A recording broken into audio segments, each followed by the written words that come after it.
Today we're finding some saplings that are not going to be able to stay where they are because they would be choked out by buildings and structures and things. So we're going to find any kind of saplings like that. Most of them happen to be maple that we're finding. And then we're going to replant these trees in places where they can grow. So thus far I've actually got 2 already, and here's a 3rd one. And the ground is nice and wet from many rains, so it just comes right up like that. You got all the roots. It's nice to do it when it's been raining a bit. The ground is nice and soft. Not going to worry about little shrubs and things because they'll never outgrow, you know, places like that. We're also not going to bother with teeny tiny saplings like that because they're just a little too small. We'll wait till they get bigger to do something with them. And actually right around here there's some brushes that be very difficult to uproot and growing right through the wrap. But I've never used the wrap. It was just here, you know, before I lived here. So because I never used the wrap, it just kind of it's a blackberry vine, and it just volunteered, and so we're just gonna let it stay there because it produces fruit, and it seems to, despite choosing to grow straight through the wrap, it seems to really enjoy where it's at. So we're going to leave it right where it is. This is already double, triple time, maybe larger than it was last year already, and it's just really early spring. So what we're going to be doing is basically just trying to save any plants that we can. Anything invasive, of course, I always have to get rid of, but because it would take over everything. But anything we can save, we will. I think that this one is just barely big enough, so we're going to take it. This is a sapling too, and it was right beside of it, so I think it's probably maple. Another volunteer blackberry, we're going to leave that right where it is. It's not bothering anything. A plethora of maples are along here that are already showing a bit of signs of suffering. We got some there, we got one in the corner there, we got a lot here to choose from. Don't want to transplant anything that's already suffering, so I'm going to try to get the stronger ones. Look at the roots on that one, my goodness. For such a wee little... You put a pail of water until you're ready. So this one far enough away for now, it might do okay. It seems pretty happy where it is. You're going to leave that one be. Some really beautiful maples right here we're going to take up. A ton of them, just a ton. Look at that. 1, 2, 3, 4, 5, 6, 7, I think. Maybe 8. This one won't even fit in the bucket, so we're going to have to just transplant it pretty fast. I think the ground is soft enough that we can get away with a spade, so I'm just going to get this. These are so far away from the ones that I purchased, so I don't think the seeds came from them.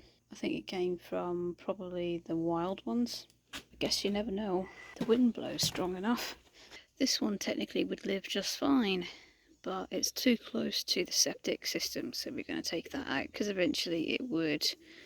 You let it grow into a full-grown tree and it would, so we're going to take it out and replant it elsewhere. And that's the last one we got, so now we got to get to planting them. Last year I did just a couple, I think. I think last autumn, if I'm not mistaken. I think it was last autumn.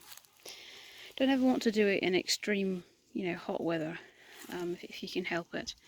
So last autumn, this is what I had, and it was probably, I'd say, about here at the height, right? And now it's just, I mean, that's almost double. It will be double by the end of the season. Nice little strong sapling right there, and it's among the other ones that a few years ago that I purchased, and they're probably quadruple the size they used to be. I'm gonna do you first because you didn't fit in the bucket.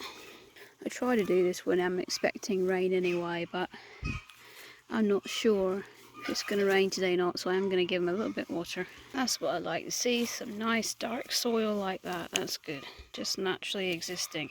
Maples are pretty hardy, they'll grow in pretty much anything, but still nice to see that. Okay, something about planting trees, you know, it always makes you feel like, you know, especially ones that die anyway as you not do anything, it always makes you feel like you're giving back in some way, you know.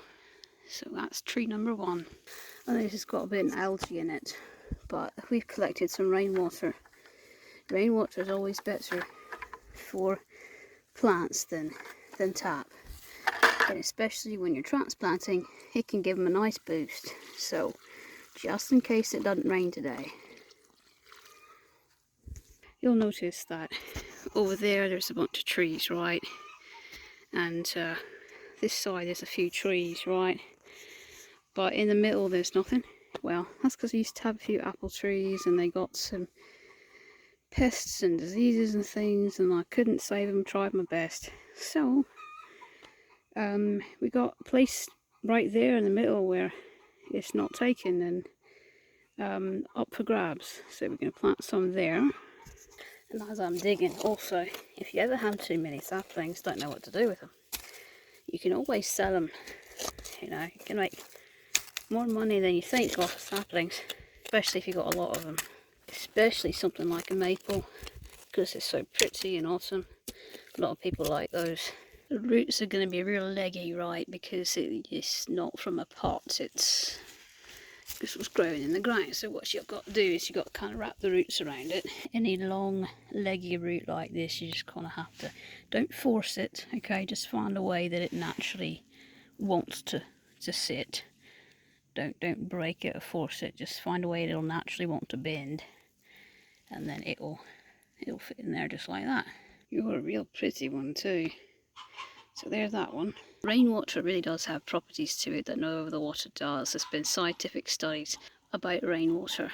So once we had a thing in school where it was Earth Day and we were planting little baby pine saplings, and chickens are being annoying in the background, I apologise, but they talked about the importance of planting trees and the fact that people, you know, tear down so many forests and things, and that's a way that you can give back to the nature. And we did it on a day that it was raining, so we didn't have to water them. It just happened to be that way, I think. And out there in the rain as children, just planting saplings out in the rain.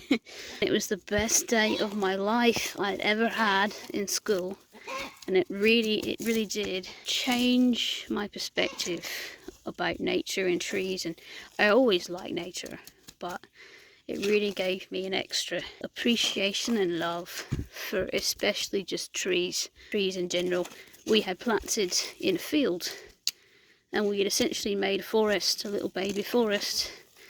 You know, it would take years to turn into a forest, but we had a barren field that they had to tear down the trees to build a school, and we had planted it in that barren field. So I encourage, if you have children, encourage you to do this with your children, because they'll love it. It'll be fun, and if you teach it to them in such a way that you let them know about how important it is, you know, and why, especially then they'll enjoy it. They'll feel like little miniature heroes. But you know, essentially they are. An old saying my granny used to tell me, if you want it to rain, water the plants. It's tree number 3, and you want to really pack it down good, you know, so that it doesn't go anywhere on you. At times if you sturdy it off good from the beginning, you don't have to worry about, you know, staking anything to it. Keep it upright. Tree number 3. Sorry, 4. Yeah, we already did tree number 3, sorry about that. Now, we don't want them too close together. We're not going to worry too much about them growing together a little bit, as long as it's kind of like a natural forest would be, you know, that spacing between the trees is fine. We're not going for, you know, looks, we're going for, does it have enough room to grow, you know, like competition. I've even seen some trees that, even with competition, they'll grow together and actually help one another out. Not odd, but so we're trying to get to the point where, you know, if they ever do grow together, they'd be, you know, ancient by then. Nothing wrong though with getting them, you know, as close as they are in a natural forest. I mean, you think about it, that's the way nature intended. And that's tree number 5. We're going to try tree number 6 here in this sort of open patch right at the edge of the woodlands and see how that goes. Really nice black dirt here, really rich dirt. So as you know, this is the water that the little trees are in. That's why it's brown. It's all the dirt. Not going to waste that water either, so tree number 6. So you don't have to do this, but because I'm pagan, I do things by being guided, and so I'm actually digging exactly where I'm being guided to put it. So, little known fact. Believe you respect nature, you put it where nature wants it, not where you want it. Paganism is all about respecting nature, and unfortunately a lot of people confuse us with other religions that are the opposite of that, like Satanism is horrible. It's the exact opposite. Paganism is all about pure intent and respecting the earth and the land. So you can't just dig anywhere. You can't just put any tree anywhere. I'm actually being guided to do specific trees, specific places, that kind of thing. If you haven't watched my channel, you might not know that, but yeah, the channel's predominantly either something to do with respecting nature or specifically talks about, you know, pagan stuff. Even what I do with the little day job segment, what I do with the farm animals, that's still about respecting nature. It's the idea that you're no more important than anything else and that everything kind of owns itself, and unlike in Abrahamic culture where everything selfishly belongs to you, everything owns itself and you're no more important. You're not on a pedestal like you know, humans like to think. I am no more important than that worm. That worm is no more important than this little sapling right here. And because we're all equal, we have to respect one another. Part of me being guided of where to dig and where not to dig is I don't want to accidentally kill one of those worms by stabbing it in the wrong place. A lot of times they'll regrow back, actually grow 2 worms, you know, but still you don't want to hurt them, you don't want to bring them pain.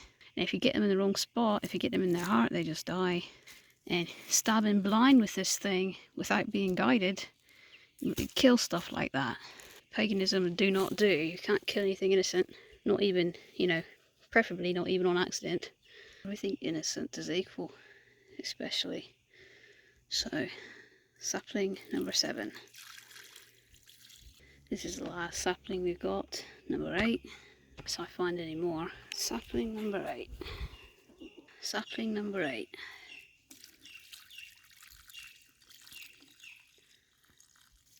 One more little bugger trying to get into the septic.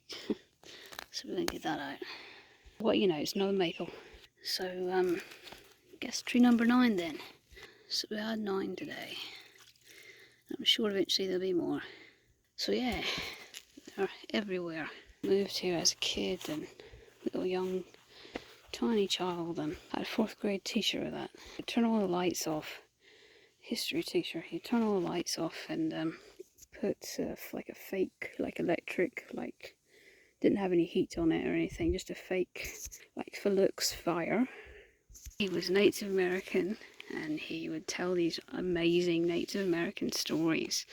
Really, really awesome, like, stories. We were all in, like, 4th grade, okay, so, like, you know, really hard to get rowdy children that age to sit and listen. I'm telling you, you didn't hear a peep.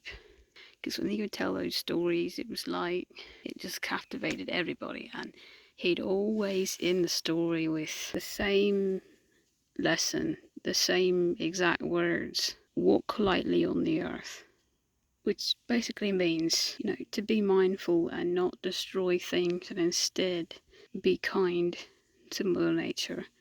I think way too much of us, instead of walking lightly, we're stomping as hard as we can. It's nice just to kind of sit back and every once in a while take time to not only respect nature but be grateful of it.